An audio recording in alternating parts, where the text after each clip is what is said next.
Hello दोस्तों, आज हम इस वीडियो में यूजी सेकंड ईयर के इंग्लिश चैप्टर्स के मोस्ट इंपॉर्टेंट क्वेश्चन आंसर देखेंगे। तो चलिए इस वीडियो में आगे बढ़ते हैं। Question 1, who is the true daughter of old time? पुराने समय की सच्ची बेटी कौन है? Answer, the true daughter of old time is science. पुराने समय की सच्ची बेटी विज्ञान है। Question 2, What may be the reason for science to prey upon the poet's heart? विज्ञान द्वारा कवि के हृदय को शिकार बनाने का क्या कारण हो सकता है? Answer, the poet's heart wanders in the imaginative world, but science checks its flight telling him the reality of things. कवि का हृदय कल्पनाशील संसार में भटकता है, लेकिन विज्ञान उसकी उड़ान को जांचकर उसे चीजों की वास्तविकता बताता है। Question 3, which goddess is dragged by science from her vehicle? किस देवी को विज्ञान अपने वाहन से खींच लेता है? Answer, Diana, the goddess of moon was dragged bye science from her vehicle. चंद्रमा की देवी डायना को विज्ञान ने अपने वाहन से खींच लिया था। Question 4, which nymph have been driven by sciences from the woods? विज्ञान द्वारा किस अप्सरा को वनों से निकाल दी गई है? Answer, the nymph hamadryad have been driven by science from the woods. Hamadryad नामक अप्सराएं विज्ञान द्वारा वनों से निकाल दी गई है। Question 5, what is the basic difference between the working of a scientist and that of an ordinary individual? एक वैज्ञानिक और एक सामान्य व्यक्ति की कार्यप्रणाली में बुनियादी अंतर क्या है? Answer, the basic difference between the working of a scientist and that of an ordinary individual is that of a degree only, not of kind, just like the difference between a common scale and a chemical balance. Their manner of working is same, but a scientist works more carefully, so his result is more accurate. एक वैज्ञानिक और एक सामान्य व्यक्ति के कामकाज के बीच बुनियादी अंतर केवल डिग्री का होता है, प्रकार का नहीं। जैसे सामान्य पैमाने और रासायनिक संतुलन के बीच का अंतर होता है, उसी प्रकार उनके काम करने का तरीका एक जैसा है, लेकिन एक वैज्ञानिक अधिक सावधानी से काम करता है, इसलिए उसका परिणाम अधिक सटीक होता है। Question 6, what do you mean by inductive and deductive methods of reasoning? तर्क के आगमनात्मक और निगमनात्मक विधियों से आपका क्या तात्पर्य है? Answer, inductive method of reasoning means to draw general conclusion from a particular example, whereas deductive method is just opposite of inductive philosophy.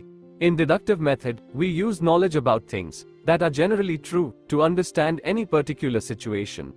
तर्क की आगमनात्मक विधि का अर्थ किसी विशेष उदाहरण से सामान्य निष्कर्ष निकालना है, जहां निगमनात्मक विधि आगमनात्मक विधि के विपरीत है। निगमनात्मक विधि में हम उन चीजों के बारे में ज्ञान का उपयोग करते हैं जो आमतौर पर किसी विशेष स्थिति को समझने के लिए सच होते हैं। Question 7, what is a hypothesis? Why is it necessary that we should verify a hypothesis? एक परिकल्पना क्या है? ये क्यों आवश्यक है कि हमें एक परिकल्पना सत्यापित करना चाहिए? Answer, a hypothesis is a proposed explanation or guess about any investigation. It is used as a starting point for further investigation. It is necessary to verify a hypothesis to check its accuracy. A hypothesis becomes a law only after verification. एक परिकल्पना किसी भी जांच के बारे में एक प्रस्तावित स्पष्टीकरण या अनुमान है।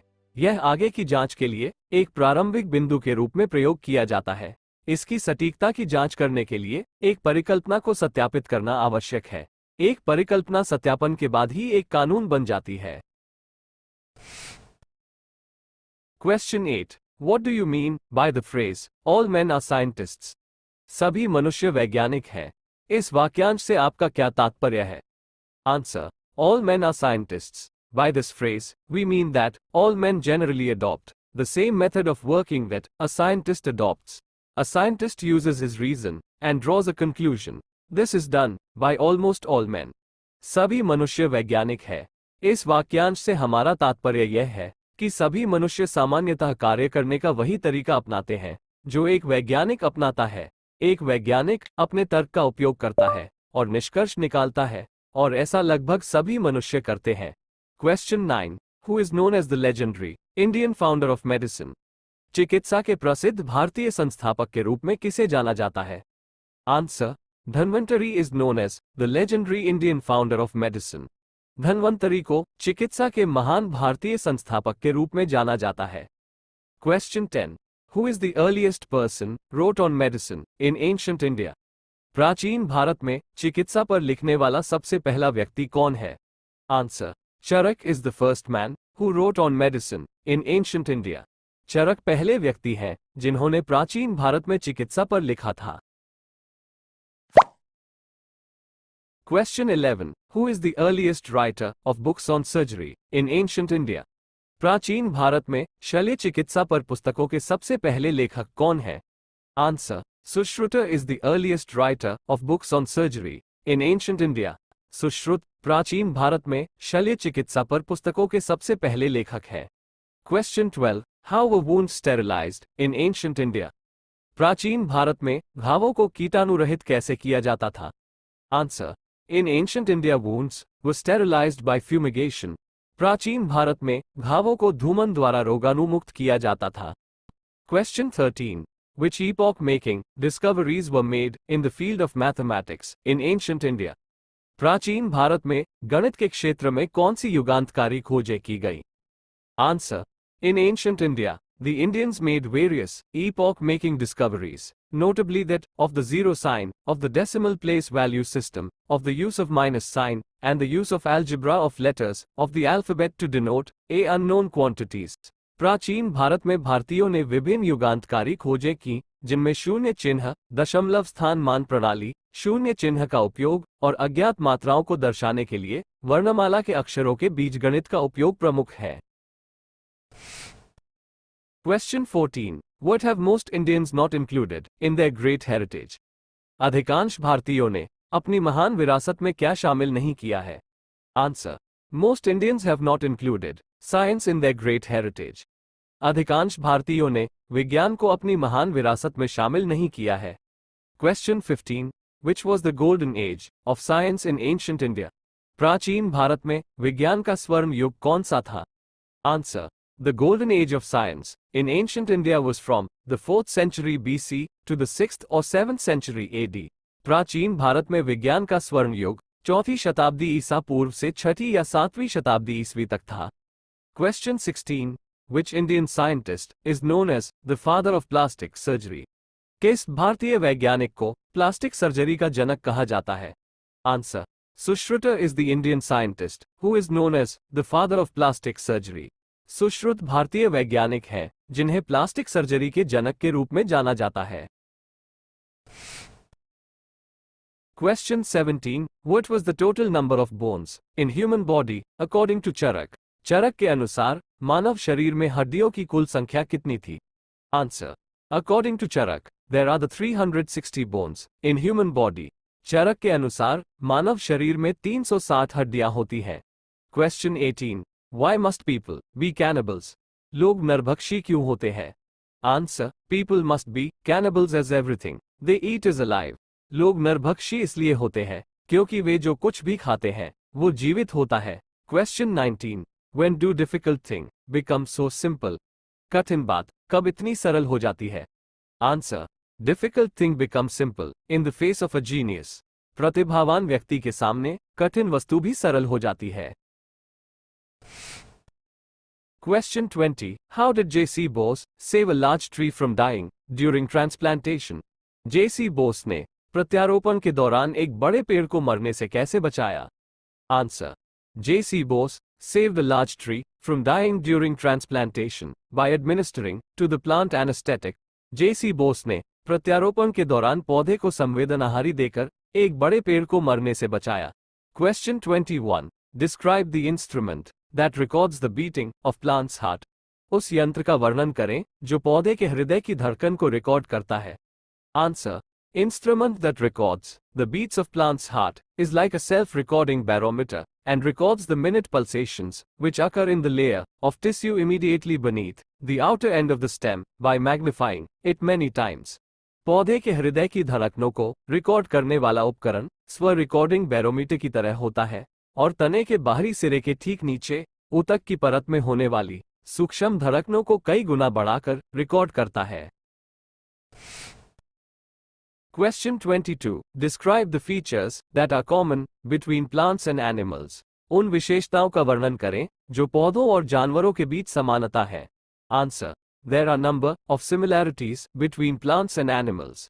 Both are living and do everything that living things do. They grow, take food, respirate, reproduce, digest and excrete. Both are receptive of pain and all various stimuli. They die and take birth. Both of them have some sort of heart and also have pulse. पौधों और जानवरों के बीच कई समानताएं हैं। दोनों जीवित हैं और वह सब कुछ करते हैं जो जीवित प्राणी करते हैं। वे बढ़ते हैं, भोजन लेते हैं, सांस लेते हैं, प्रजनन करते हैं, पचाते हैं और उत्सर्जन करते हैं। दोनों दर्द और सभी विभिन्न उत्तेजनाओं के प्रति ग्रहणशील हैं। वे मरते हैं और जन्म लेते हैं। इन दोनों के पास एक तरह का दिल है और धड़कन भी है। Question 23. What did Ramanujan do with the solution of the exercise he made? Ramanujan ने अपने द्वारा किए गए अभ्यास के समाधान के साथ क्या किया? Answer. He kept a record of the solution in a notebook. उन्होंने समाधान का रिकॉर्ड एक नोटबुक में दर्ज किया था। Question 24. What sort of temperament Ramanujan possessed since his childhood? Ramanujan बचपन से ही किस प्रकार के स्वभाव के थे? Answer. He had quiet and dreamy temperament. उनका स्वभाव शांत और स्वप्निल था। Question 25. Why was Ramanujan granted half exemption in fee at school? Ramanujan को स्कूल में फीस में आधी छूट क्यों दी गई? Answer. Ramanujan was granted half exemption in fee at school as he stood first in the district primary examination. जिला प्राथमिक परीक्षा में प्रथम स्थान प्राप्त करने के कारण रामानुजन को स्कूल में फीस में आधी छूट दी गई थी। Question 26. How did Ramanujan lose his scholarship? Ramanujan ने अपनी छात्रवृत्ति कैसे खो दी? Answer. Ramanujan spent his most of the time studying only mathematics and he ignored rest of the other subjects, so he couldn't pass and lost his scholarship. Ramanujan ने अपना अधिकांश समय केवल गणित का अध्ययन करने में बिताया और उन्होंने बाकी अन्य विषयों को नजरअंदाज कर दिया, इसलिए वे उत्तीर्ण नहीं हो सके और अपनी छात्रवृत्ति खो दी। Question 27. Who was the founder of Indian Mathematical Society? Indian Mathematical Society के संस्थापक कौन थे? Answer. Mr. V. Ramaswamy Iyer was the founder of the Indian Mathematical Society. Shri V Ramaswamy Iyer Indian mathematical society के संस्थापक थे। Question 28. What is information technology? सूचना प्रौद्योगिकी क्या है? Answer. The information technology means a facility which is helpful in collecting, obtaining and circulating the information from one place to another. सूचना प्रौद्योगिकी का अर्थ है एक ऐसी सुविधा जो सूचनाओं को एकत्रित करने, प्राप्त करने तथा एक स्थान से दूसरे स्थान तक प्रसारित करने में सहायक हो। Question 29. What are the other sources besides the television and the radio from which we get information? Television और रेडियो के अलावा अन्य कौन से स्रोत हैं जिनसे हमें जानकारी मिलती है? Answer. The other sources are computer, cellular phone, radar, optic fiber, laser, satellite, paging telephone etc. Question 30. What role do the satellites play in communication? संचार में उपग्रहों की क्या भूमिका है? Answer. Satellite is an electronic device that is sent into space and it moves around the Earth or another planet. It collects information in the form of signals and these signals are received by computer and used for communication by radio, TV etc. and for providing information.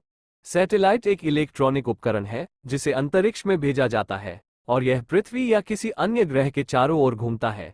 ये संकेतों के रूप में जानकारी एकत्र करता है और ये संकेत कंप्यूटर द्वारा प्राप्त किए जाते हैं और रेडियो, टीवी आदि के माध्यम से संचार करने और जानकारी प्रदान करने के लिए उपयोग किए जाते हैं।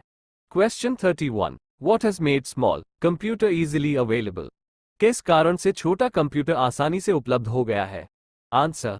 Cheapness made small computers easily available. सस्तेपन के कारण छोटे कंप्यूटर आसानी से उपलब्ध हो गए। Question 32. Which situation is worse than illiteracy? अशिक्षा से भी बदतर स्थिति कौन सी है? Answer. Incomputerate is worse than illiteracy. Computer की अज्ञानता अशिक्षा से भी बदतर है। Question 33. Do you agree with the view that computers have electronic brains? क्या आप इस बात से सहमत हैं कि कंप्यूटर में इलेक्ट्रॉनिक दिमाग होता है? Answer. Yes, it has electronic brains because it uses electronic devices in its work. हाँ, इसके पास इलेक्ट्रॉनिक दिमाग होता है क्योंकि यह अपने काम में इलेक्ट्रॉनिक उपकरणों का उपयोग करता है। Question 34। Why have people invented computers? लोगों ने कंप्यूटर का आविष्कार क्यों किया है? Answer. People invented computers to save and surpass the labor of minds. लोगों ने दिमाग के श्रम को बचाने और पार करने के लिए कंप्यूटर का आविष्कार किया। Question 35। How can you say that a plastic surgeon is a sculptor? आप कैसे कह सकते हैं कि एक प्लास्टिक सर्जन एक मूर्तिकार है? Answer. According to Gillies, plastic surgeon is a sculptor because a sculptor creates a statue from wood or stone. Similarly, a plastic surgeon reconstructs the-shaped and disfigured face of a man. Gillies के अनुसार plastic surgeon एक मूर्तिकार है क्योंकि एक मूर्तिकार लकड़ी या पत्थर से मूर्ति बनाता है। इसी प्रकार एक प्लास्टिक सर्जन एक आदमी के विकृत से विकृत चेहरे को दोबारा बनाता है। Question 36. Which Indian scientist is known as the father of plastic surgery? किस भारतीय वैज्ञानिक को प्लास्टिक सर्जरी का जनक कहा जाता है? Answer. Sushruta is known as the father of plastic surgery. Sushruta को प्लास्टिक सर्जरी का जनक कहा जाता है। Question 37. How do germs harm us? रोगाणु हमें किस प्रकार हानि पहुंचाते हैं? Answer. Germs harm us when they enter our body by infected water, air, food and many other medium. कीटाणु संक्रमित पानी, हवा, भोजन और कई अन्य माध्यमों से हमारे शरीर में प्रवेश करके हमें नुकसान पहुंचाते हैं। Question 38. In how many ways does pollution enter the waterways? जलमार्गों में प्रदूषण कितने प्रकार से प्रवेश करता है? Answer. There are many sources of water pollution, such as radioactive wastes from reactors, laboratories, hospitals, fallout from nuclear explosions, domestic wastes from city and towns, chemical wastes from factories. These are the main causes of water pollution. जल प्रदूषण के कई स्रोत हैं, जैसे रिएक्टरों, प्रयोगशालाओं, अस्पतालों से रेडियोधर्मी अपशिष्ट, परमाणु विस्फोटों से निकलने वाला अपशिष्ट, शहर और कस्बों से घरेलू अपशिष्ट, कारखानों से रासायनिक अपशिष्ट, ये जल प्रदूषण के मुख्य कारण हैं। Question 39. How can one know about the presence of pollution in water? जल में प्रदूषण की उपस्थिति के बारे में कोई कैसे जान सकता है? Answer. The sudden death of 100,000 fish in a river or stream makes this fact clear that the water is highly polluted. किसी नदी या नाले में सैकड़ों या हजार मछलियों की अचानक मौत से ये तथ्य स्पष्ट हो जाता है कि पानी अत्यधिक प्रदूषित है। Question 40. Which is the most disturbing aspect of the water pollution problem? जल प्रदूषण समस्या का सबसे चिंताजनक पहलू कौन सा है? Answer. The widespread contamination of groundwater is the most disturbing aspect of the water pollution problem. भूजल का व्यापक प्रदूषण जल प्रदूषण समस्या का सबसे चिंताजनक पहलू है। Question 41. What compelled Japan to surrender before the Western powers? किस चीज ने जापान को पश्चिमी शक्तियों के सामने आत्मसमर्पण करने के लिए मजबूर किया? Answer. The atom bomb fell on Hiroshima, compelled Japan to surrender before the Western power. Hiroshima पर गिरे परमाणु बम ने जापान को पश्चिमी शक्ति के सामने आत्मसमर्पण करने के लिए मजबूर कर दिया। Question 42. How was uranium designated? Uranium को कैसे नामित किया गया? Answer. Uranium was designated by U-235. Question 43. Why was the bulky woman so full of grief? वो स्थूलकाय महिला क्यों दुखी थी? Answer. The bulky woman was so full of grief because her only son was being sent at the front. वो स्थूलकाय महिला बहुत दुख से भरी हुई थी क्योंकि उसके इकलौते बेटे को मोर्चे पर भेजा जा रहा था। Question 44. Who was William Thomas? William Thomas कौन थे? Answer. William Thomas was a former governor of a state. William Thomas एक राज्य के पूर्व गवर्नर थे। Question 45. Where did William Thomas take his family? William Thomas अपने परिवार को कहाँ ले गए? Answer. William Thomas took his family to Mars. William Thomas अपने परिवार को मंगल ग्रह पर ले गए। Question 46. Why did William Thomas take his family to that planet? William Thomas अपने परिवार को उस ग्रह पर क्यों ले गए? Answer. He took his family to that planet because the inhabitants of the earth has destroyed it by dishonesty, fraud and war. According to him, the earth was not a fit place to live in. वह अपने परिवार को उस ग्रह पर ले गया क्योंकि पृथ्वी के निवासियों ने बेईमानी, धोखाधड़ी और युद्ध से इसे नष्ट कर दिया था। उनके अनुसार पृथ्वी रहने के लिए उपयुक्त स्थान नहीं है। Question 47. Why is the method of plastic surgery known as the Hindu method? Plastic surgery की विधि को हिंदू विधि के नाम से क्यों जाना जाता है? Answer. A great Hindu surgeon, Sushruta, described an operation for repairing a disfigured nose. The method still employed is so like that it is to this day. So plastic surgery, known as the Hindu method. एक महान Hindu surgeon Sushruta ने एक विकृत नाक की मरम्मत के लिए एक ऑपरेशन का वर्णन किया। अभी भी उपयोग की जाने वाली विधि वैसी ही है जैसी आज तक है, इसलिए प्लास्टिक सर्जरी को हिंदू विधि के रूप में जाना जाता है।